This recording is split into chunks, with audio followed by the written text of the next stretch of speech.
coordinator of Inter-American Affairs, presents Sao Paulo, the fastest growing city in the world.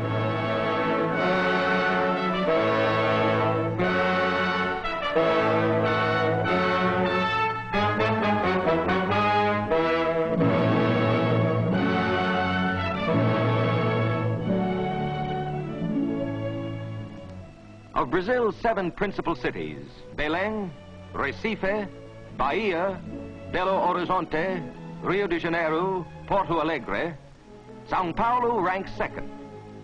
Situated about 300 miles from Brazil's largest city, world-renowned Rio de Janeiro, about 50 miles inland from Brazil's largest port, Santos, the city of Sao Paulo, with its 1,300,000 inhabitants, is today the leading industrial city in Latin America. Starting at Santos early in the 16th century, a handful of Jesuit priests laboriously ascended about 2,500 feet of the precipitous escarpment known as the Serra do Mar. On the plateau above, at the Indian village of Piratininga, they established a mission. On January 25th, 1554, these hardy pioneers celebrated their first Mass. It was the anniversary day of the conversion of St. Paul, and hence the new city was christened St. Paul, or as they say in Brazil, Sao Paulo. Great and glorious has been Sao Paulo's history. The Ipiranga Monument, built and dedicated to freedom. Here on September 7th, 1822, young Prince Regent Pedro of Portugal rose in his stirrups and raised the famous cry, "Independence or death," which made Brazil forever free of Portugal.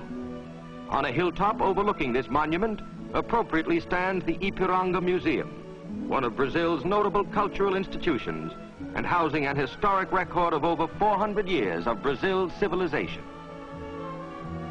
To Paulistas, which residents of this modern city and state are called, statistics and figures are important. For instance, a visitor will quickly learn that in 1920, Sao Paulo's population was 579,000, but that in 1940, it was more than doubled, 1,330,000. That the rate of increase between 1930 and 1934 was higher than Los Angeles, Detroit, Chicago, or New York. That the temperate climate, averaging 69 degrees for the warmest months and 57 degrees for the coolest, combines admirably with the heritage of their pioneering forefathers to make them highly energetic, enterprising, and productive people. Let us examine some of these facts and figures. Brazil is the largest coffee-producing country in the world. 60 to 70% of Brazil's coffee is grown in the rich red soil of the state of Sao Paulo. Brazil is 4th in world cotton production, and again Sao Paulo is her foremost producer.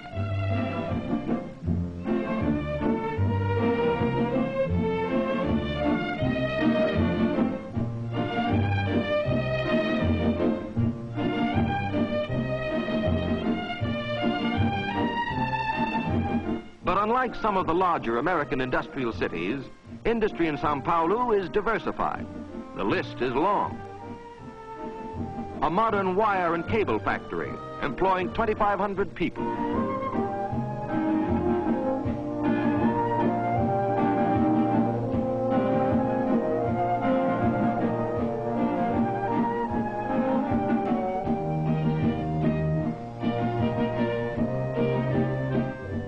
An automobile plant employing 1,200 people, now totally devoted to making and assembling military vehicles for Brazil's rapidly expanding forces.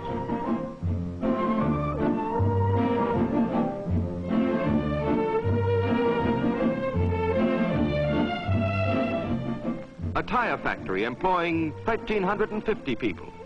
The crude rubber is from Brazil's state of Amazonas.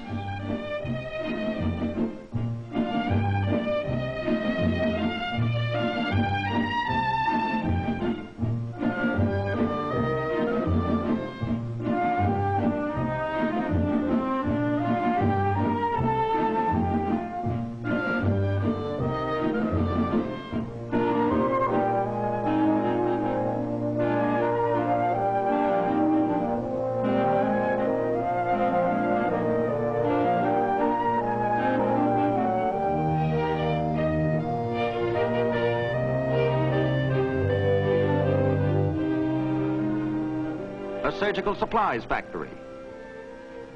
Every square foot is designed to meet the high sanitary standards required in this type of operation.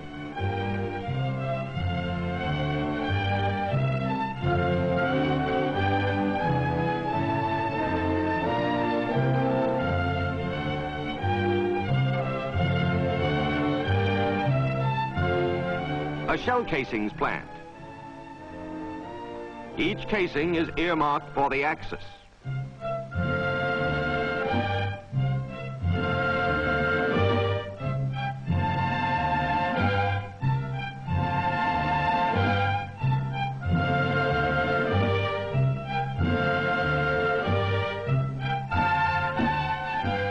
Nitroquímica of Brazil, employing 5,000 people, working round the clock, 7 days a week, producing dynamite, gun cotton, and other explosives. Rayon is an important byproduct.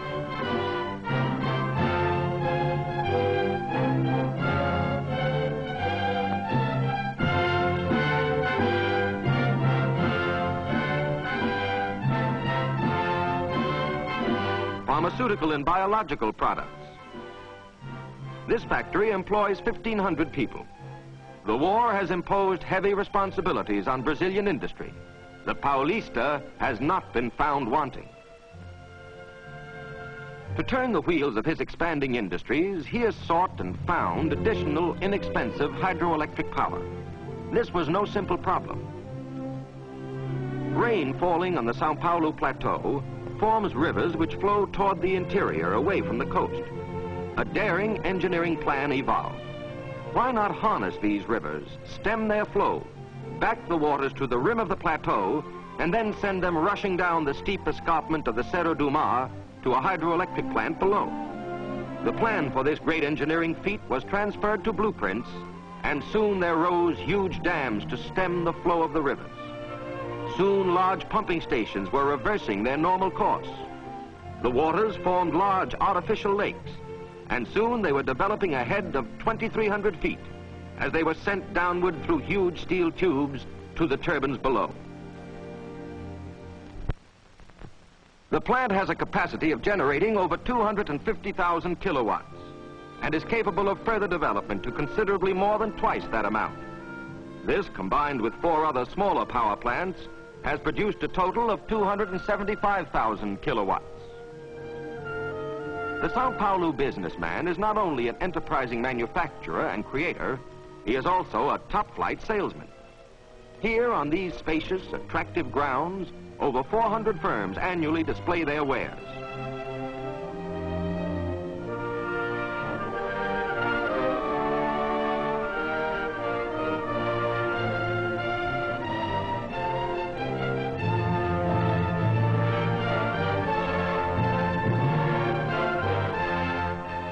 Appropriately, tribute is paid to world-renowned inventors and scientists, among whom are Edison, Santos Dumont, Pasteur, and James Watt. But proud as the Paulista is of his industrial achievements, he hasn't overlooked the other factors required in giving expression to a rich, full life. He has erected beautiful houses of worship.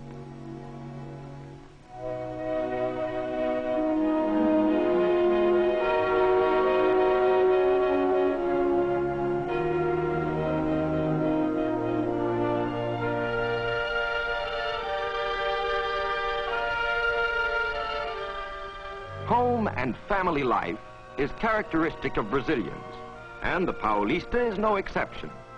This residential district is typical.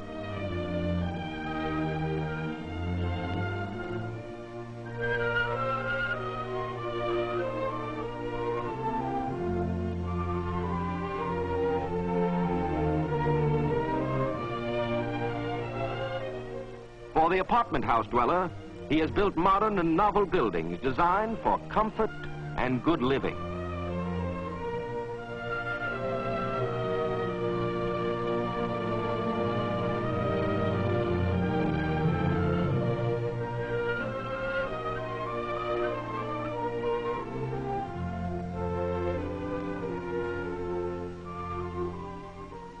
His schools and universities are progressive and numerous.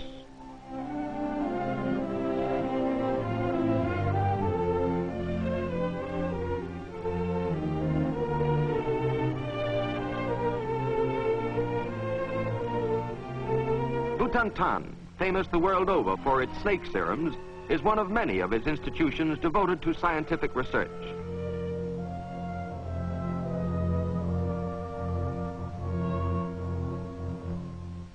He has produced preeminent educators like Dr. Vital Brasil, one of the founders of Butantan, and Dr. Jorge Americano, rector of Sao Paulo University and president of the Brazilian United States Cultural Institute. Books play an important role in the life of a Paulista. This is the 20-storied municipal library. One of the reading rooms, air-conditioned and properly lighted. The Paulista is an avid soccer football fan. To see his favorite game, he has built a magnificent stadium, seating 80,000 rooters.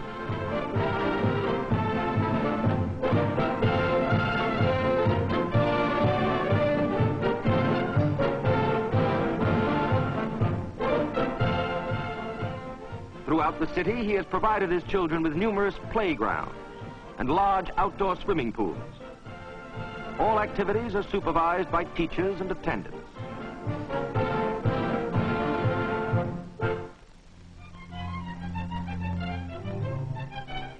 For fine music, particularly the opera, the Paulista goes to the Teatro Municipal.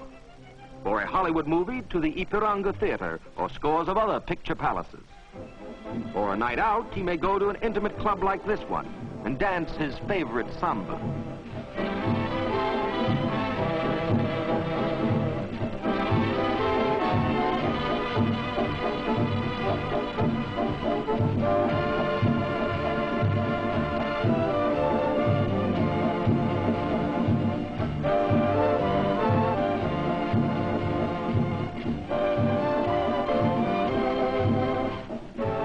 Wife or daughter, he's built large department stores like this one, or smart exclusive shops like these.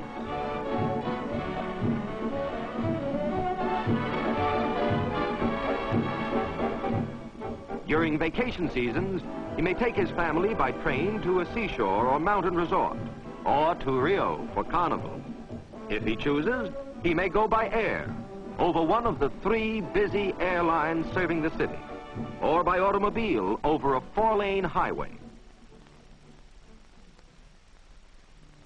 Yes, bigger and better and more is the slogan of the Paulista, as from day to day he continues to change the skyline of his city.